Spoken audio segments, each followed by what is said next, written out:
Hello मित्रों, सुनाइए कैसे हो आप सभी लोग। उम्मीद करता हूं सभी लोग बहुत अच्छे हैं और हमेशा बहुत अच्छे रहें। मित्रों, इस वीडियो में हम डिस्कस करेंगे टीसीएस साइकिल के नेचर के बारे में कि जो टीसीएस साइकिल है वो नेचर में कैसी होती है। नेचर में मित्रों वो एम्फीबॉलिक होती है। इस बात से पहले लेकिन हम एक बात और डिस्कस करना चाहेंगे जहां से सीएसआई और नेट एग्जाम के अंदर क्वेश्चन आते हैं। हमने लास्ट वीडियो मित्रों टीसीएस साइकिल पर बनाई थी। एक दो पॉइंट और हैं उसके जो आपको बताना बहुत इंपॉर्टेंट है from the examination point of view. मित्रों, टीसीएस साइकिल आपने देखी।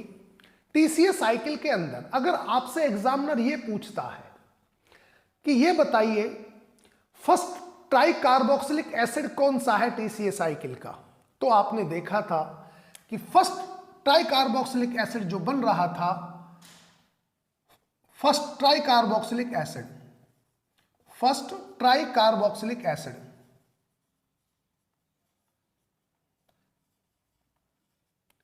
जो था वो स्ट्रेट था, स्ट्रेट।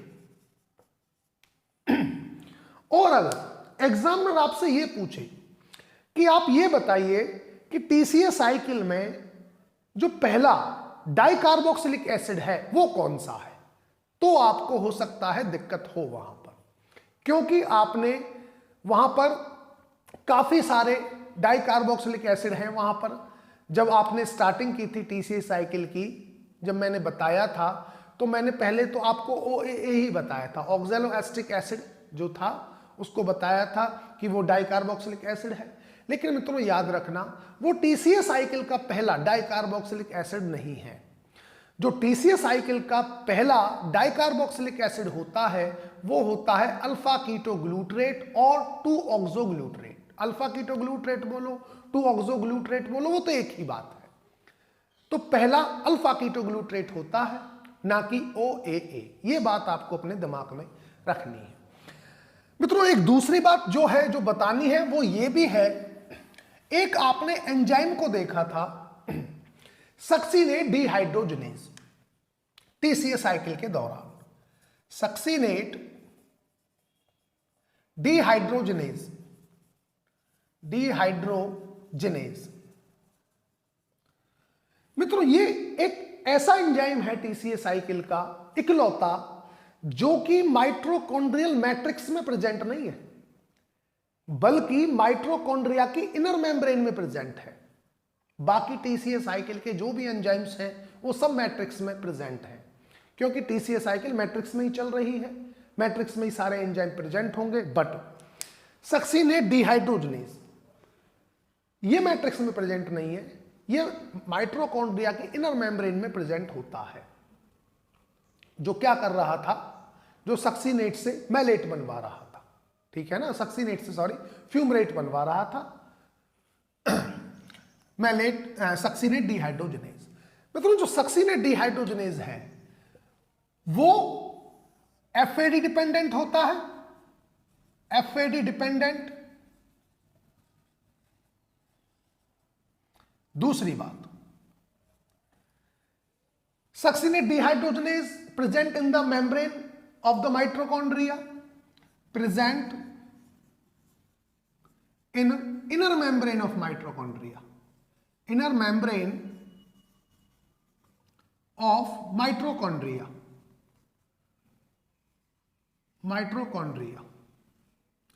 और तीसरी चीज ये है कि सक्सीनेट डिहाइड्रोजनेज को इनहिबिट जो करता है वो मेलोनेट करता है। मेलोनेट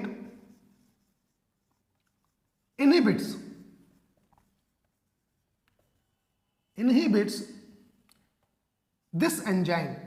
दिस बोले तो कौन सा एंजाइम, सक्सीनेट डिहाइड्रोजनेज। कारण उसका सिंपल है, जो मेलोनेट होता है ना मित्रों वो सक्सीनेट का बिल्कुल स्ट्रक्चरल एनालॉग है, बिल्कुल सेम है, जिसकी वजह से मेलोनेट इसको इनहिबिट कर पाता है।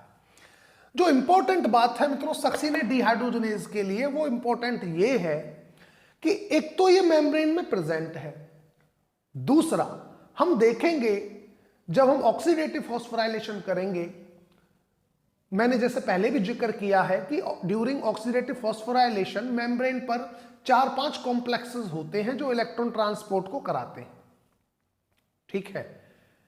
उनमें से जो दूसरा कॉम्प्लेक्स होता है, सेकंड नंबर का जो कॉम्प्लेक्स होता है, वो कुछ और नहीं होता बल्कि खुद सक्सिनेट डिहाइड्रोजनेज एंजाइम खुद ही होता है, जो कॉम्प्लेक्स 2 का काम करता है।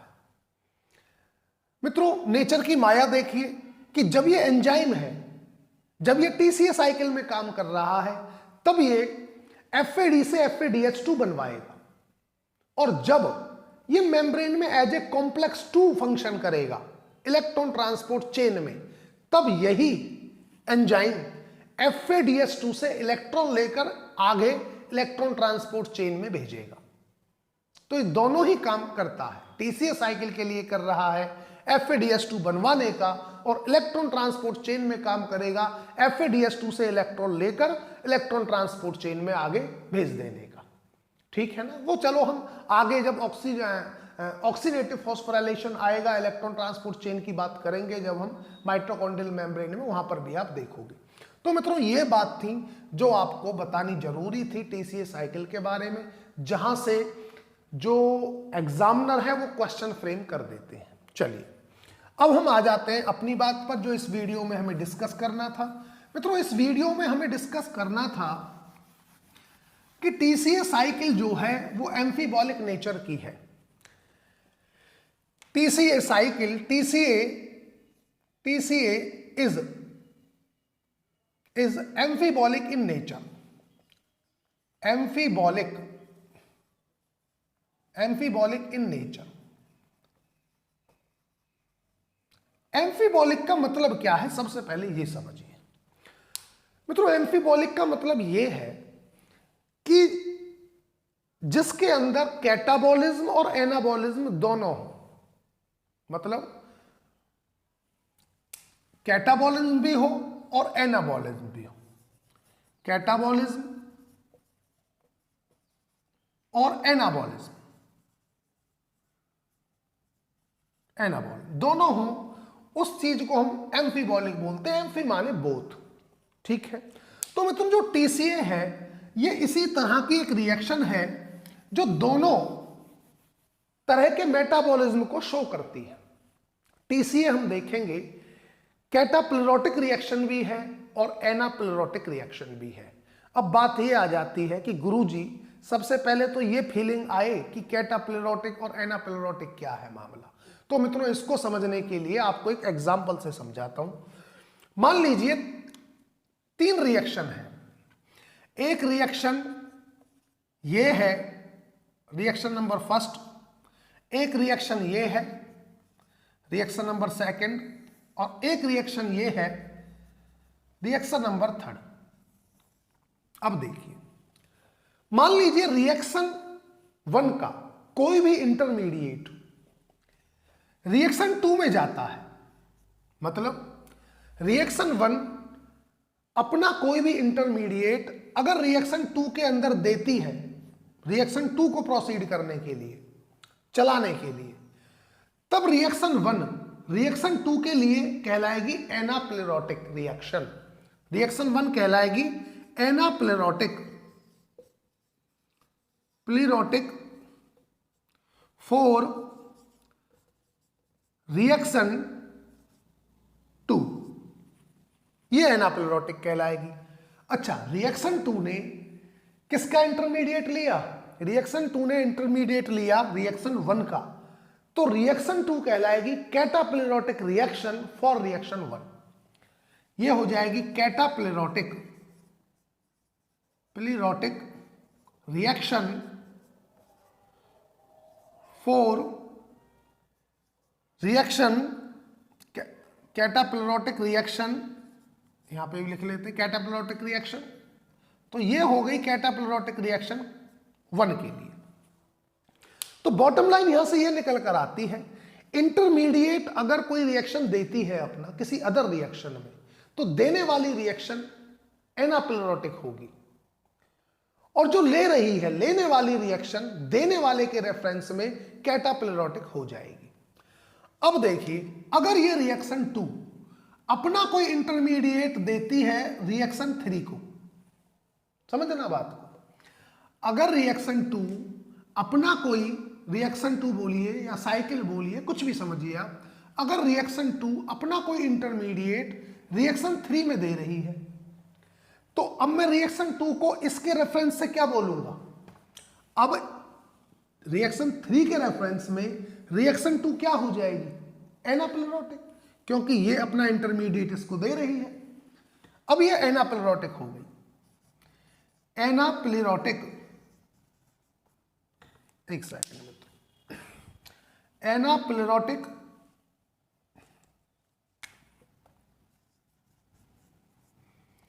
Reaction for reaction 3। बात समझ में आई? इसने इंटरमीडिएट किसका लिया? इसका। तो रिएक्शन 3 क्या होगी? कैटाप्लेरोटिक रिएक्शन। किसके लिए? रिएक्शन 2 के लिए। यह हो जाएगी कैटाप्लेरोटिक रिएक्शन फॉर रिएक्शन 2। बात समझ में आई? कैटाप्लेरोटिक और एनाप्लेरोटिक का क्या मामला है? कोई भी रिएक्शन जो अपना इंटरमीडिएट दे रही है वो एनाप्लेरोटिक होगी। किसके रेफरेंस में? देने वाले के रेफरेंस में, मतलब जो ले रही है उसके रेफरेंस में। और जो ले रही है वो कैटाप्लेरोटिक होगी। बात तो बिल्कुल सिंपल सी है, कोई टेंशन वाली बात नहीं। ये हो गया। अब मित्रों, अगर मान लीजिए एग्जाम में क्वेश्चन आता है इस तरह का फ्रेम कर देता है क्वेश्चन को और ऑप्शन बना देता है डिफरेंट डिफरेंट। एक ऑप्शन में ये मिले आपको, अदर ऑप्शंस में कुछ और मिले, अदर टाइप्स के, और आपसे पूछे कि टीसीए साइकिल इनमें से बताइए कौन सा ऑप्शन ठीक है। तो ये बताइए कौन सी रिएक्शन मैं लिख सकता हूं कि ये टीसीए साइकिल होगी? बताइए, क्या मैं इसको लिख सकता हूं? क्या मैं इसको लिख सकता हूं? इनको मैं नहीं लिख सकता। टीसीए साइकिल ना मैं इसको लिखूंगा ना मैं इसको लिखूंगा। टीसीए साइकिल क्योंकि एम्फीबॉलिक है नेचर में, मतलब कैटाप्लेरोटिक भी है और एनाप्लेरोटिक भी है, इसलिए टीसीए साइकिल जो होगी वो ये वाली होगी। क्योंकि हम देखेंगे मित्रों, जो टीसीए साइकिल के इंटरमीडिएट्स हैं वो कुछ रिएक्शंस में जाएंगे होने के लिए, जैसे amino acid synthesis, lipid synthesis, lipid biosynthesis, glucose formation, इन चीजों के लिए जाएंगे। पोरफायरिन रिंग फॉर्मेशन, तो इनके लिए दे रही है टीसीए साइकिल अपना इंटरमीडिएट, इसलिए टीसीए इनके लिए एनाप्लेरोटिक होगी। और जो ये रिएक्शन है जो ले रही हैं, ये रिएक्शन जो होंगी जो ले रही हैं वो कैटाप्लेरोटिक होंगी विद इन रेफरेंस टू किसके? टीसीए साइकिल की। बात समझ में आ गई? देखिए अब आ जाते हैं कि मामला क्या है, हो क्या रहा है, हम क्यों ऐसा बोल रहे हैं। अब देखिए आगे का मामला। मित्रों, आपने देखा जब ग्लूकोज से, जो ग्लूकोज था, ग्लूकोज से बना पायरुवेट, ग्लूकोज से पायरुवेट बना था, ये तो आप जानते हो। और किस रिएक्शन के दौरान बना था? ग्लाइकोलाइसिस के दौरान बना था। ग्लाइकोलाइसिस हुई तो ग्लूकोज टूट गया पायरुवेट में। पायरुवेट मित्रों फिर जा रहा था लिंक रिएक्शन में, लिंक रिएक्शन, और लिंक रिएक्शन को कराने वाला जो एंजाइम था वो मित्रों पीडीसी था, बोले तो पायरुवेट डिहाइड्रोजनेज कॉम्प्लेक्स। ठीक है। और इसका जो प्रोडक्ट था वो मित्रों क्या था? वो था एसिटाइल कोए, एसिटाइल कोए, ये इसका प्रोडक्ट था। फिर आपने देखा जो एसिटाइल कोए था वो जा रहा था फर्दर ब्रेकडाउन के लिए किसके अंदर? टीसीए साइकिल के अंदर। आपने क्या देखा? OAA रिसीव करता था, रिसीव किया टीसीए साइकिल के अंदर एसिटाइल कोए को, और इसने बनवाया सिट्रेट जो कि टीसीएस साइकिल का पहला ट्राई कार्बोक्सिलिक एसिड है। स्ट्रेट से बना मित्रों, फिर मैं मेन लिखता हूं, सारे नहीं लिखता। स्ट्रेट से बना अल्फा कीटोग्लूटरेट,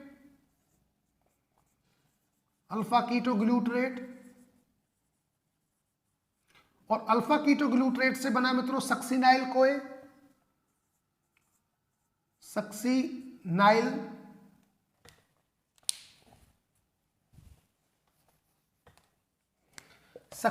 कोए।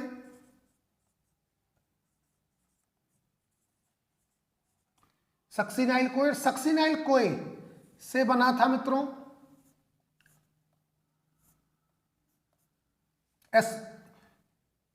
मैलेट, और मैलेट से बना था OAA। आपने ये देखा, ठीक है। ये टीसीएस साइकिल थी। अब मित्रों सेल के अंदर ये होने के साथ साथ एक चीज और होती है। सेल के अंदर जो फैट होता है, बोले तो लिपिड्स जो है, उनका भी ब्रेकडाउन चलता रहता है। लिपिड बोले तो फैट्स, लिपिड्स की बात करें, इसका भी मित्रों ब्रेकडाउन चलता रहता है। और जब इसका ब्रेकडाउन होता है वो होता है बीटा ऑक्सीडेशन से। तो मैं लिख देता हूं बीटा ऑक्सीडेशन। तो बीटा ऑक्सीडेशन से जब लिपिड टूटता है, लिपिड का ब्रेकडाउन होता है, तो मित्रों प्रोडक्ट बनता है एसिटाइल कोए, और साथ साथ यहां से FADH2 बनेगा और NADH बनेंगे, ये बनेगा। अब देखिए सेल के अंदर नजारा ये है कि ग्लाइकोलाइसिस से पायरुवेट बना, पायरुवेट लिंक रिएक्शन में गया, लिंक रिएक्शन में उसका फर्दर ब्रेकडाउन हुआ, एसिटाइल कोए बना, एसिटाइल कोए टीसीएस साइकिल में गया। उधर लिपिड का भी ब्रेकडाउन चल रहा है बीटा ऑक्सीडेशन से, और मतलब लिपिड का बीटा ऑक्सीडेशन हो रहा है, और यहां भी एसिटाइल कोए बन रहा है।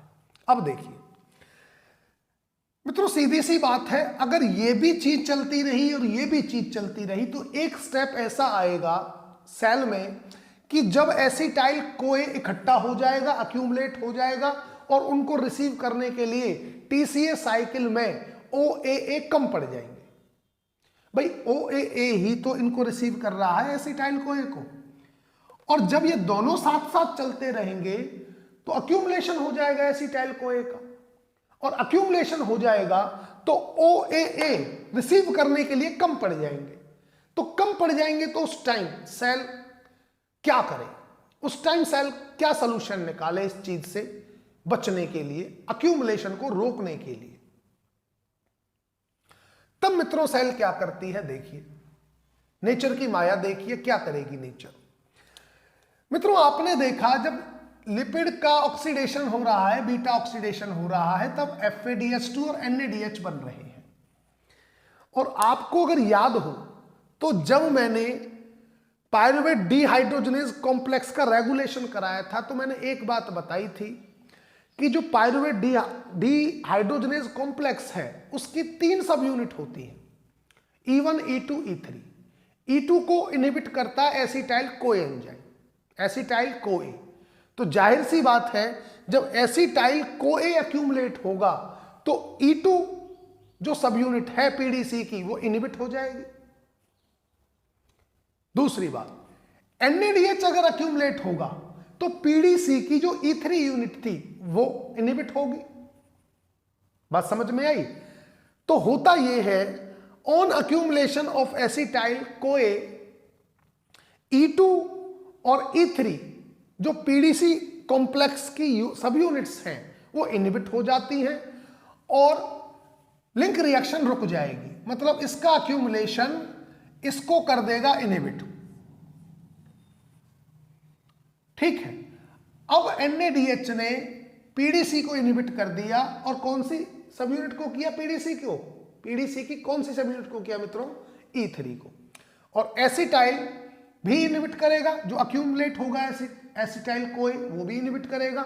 वो किसको करेगा? E2 को। ये बताया था मैंने, डोंट वरी।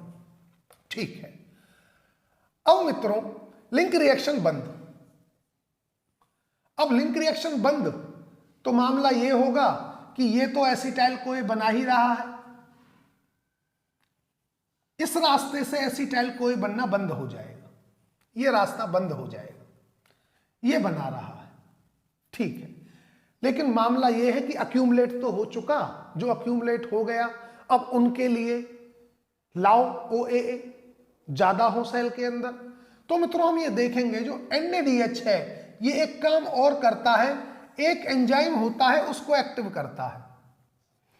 वो एंजाइम है पायरुवेट कार्बोक्सी काइनेज। एक एंजाइम को एक्टिव करेगा मित्रों ये, जिसका नाम है pyruvate carboxy kinase. Pyruvate carboxy kinase, इसको ये एक्टिव करता है, एक्टिवेट्स।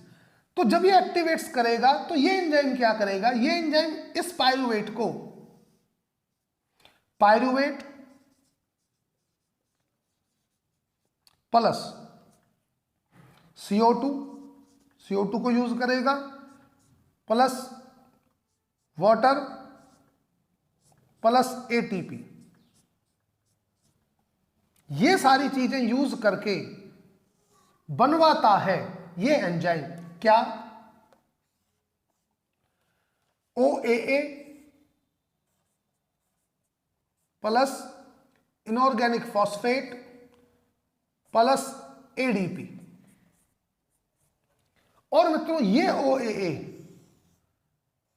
चली जाती है TCA साइकिल के अंदर, ताकि जो एसिटाइल कोए अक्यूमुलेट हो गया है अब TCA के अंदर या TCA के पास ज्यादा से ज्यादा OAA मौजूद हो, ताकि वो अक्यूमुलेटेड एसिटाइल कोएंजाइम को यूज कर सके TCA साइकिल के दौरान। तो अब देखिए मित्रों, जो मैंने बोला था कि TCA साइकिल एम्फीबॉलिक है नेचर में, वो कैसे है मित्रों? हम देखेंगे जो TCA साइकिल का प्रोडक्ट है, जैसे अल्फा कीटोग्लूट्रेट है, हम इसको देखेंगे ये चला जाता है ग्लूटामेट बायोसिंथेसिस के लिए, ग्लूटामेट बायोसिंथेसिस। ग्लूटामेट एक मित्रों अमीनो एसिड होता है। सक्सिनाइल कोए को अगर हम देखेंगे तो मित्रों सक्सिनाइल कोए जो है, सक्सिनाइल कोए एलेनिन जो अमीनो एसिड है उसके फॉर्मेशन के लिए जाता है,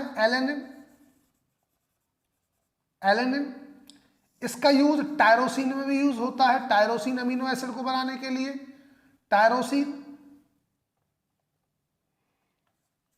टायरोसिन। और मित्रों इस सक्सिनाइल कोए का यूज होता है पोरफायरिन रिंग के अंदर भी, पोरफायरिन रिंग फॉर्मेशन। मैलेट का अगर हम देखें तो मित्रों मैलेट ग्लूकोज फॉर्मेशन के लिए यूज हो जाता है, मैलेट से बनता है ग्लूकोज। और OA का देखें तो OAA एस्पार्टेट का फॉर्मेशन के लिए यूज हो जाता है, एस्पार्टेट। अब देखिए क्या TCA साइकिल के इंटरमीडिएट किसी अदर रिएक्शंस में यूज हुए? बिल्कुल हुए। देखिए TCA साइकिल के कितने इंटरमीडिएट्स हैं जो अदर रिएक्शंस में जा रहे हैं, कौन कौन सी रिएक्शन है वो मैं यहां पे लिखता हूं। मित्रों आपने देखा एक तो अमीनो एसिड फॉर्मेशन के लिए यूज हुआ TCA साइकिल का intermediate for amino acid formation, amino acid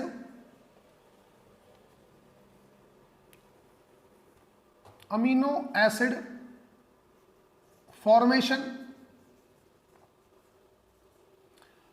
मित्रों एक आपने देखा पोरफायरिन रिंग के लिए यूज हुआ, फॉर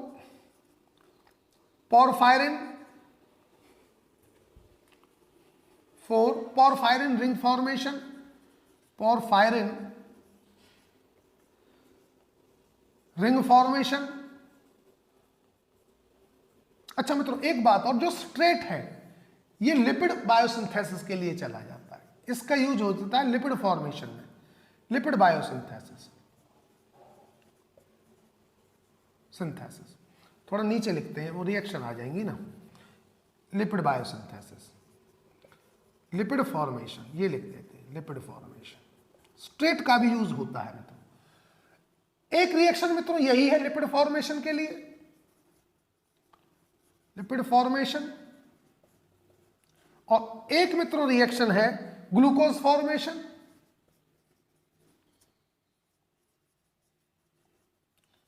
तो मित्रों आपने देखा कि कितनी सारी रिएक्शंस हैं जो कि अपने आप को कंप्लीट करने के लिए टीसीए का इंटरमीडिएट ले रही है।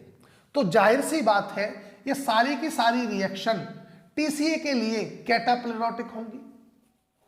मानते हो कि ये सारी की सारी रिएक्शन टीसीए के लिए कैटाप्लेरोटिक है और टीसीए इनके लिए एनाप्लेरोटिक है। ये बात तो क्लियर हुई। लेकिन टीसीए के लिए कौन है भाई एनाप्लेरोटिक, जिसके लिए टीसीए खुद कैटाप्लेरोटिक हो?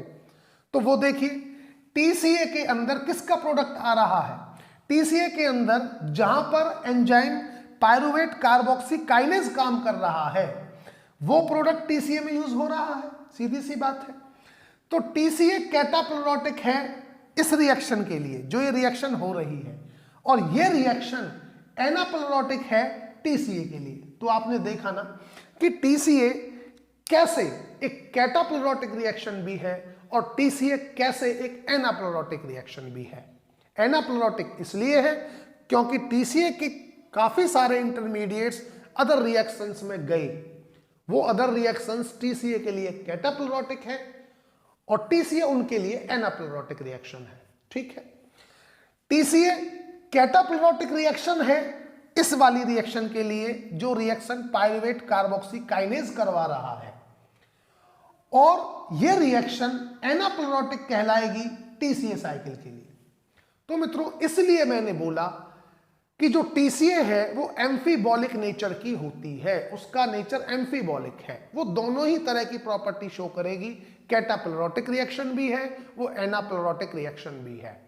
तो मित्रों इस वीडियो में हमें इतना ही बताना था, इतना ही आपको सिखाना था। बाकी नेक्स्ट वीडियो में जो नेक्स्ट लेक्चर होगा देखते हैं फिर नेक्स्ट टॉपिक कौन सा है वो डिस्कस करते हैं। मित्रों कोई बात अगर आपकी समझ में ना आई हो तो बिना हेजिटेशन आप पूछिए, कमेंट बॉक्स में लिखिए क्वेश्चन, कोई आपका है, कोई दिक्कत है तो मैं आपको जरूर वो प्रॉब्लम आपकी सॉल्व करूंगा। ठीक है मित्रों, फिर मिलते हैं नेक्स्ट वीडियो में नेक्स्ट लेक्चर के साथ। तब तक के लिए thank you so much. Okay bye मित्रों।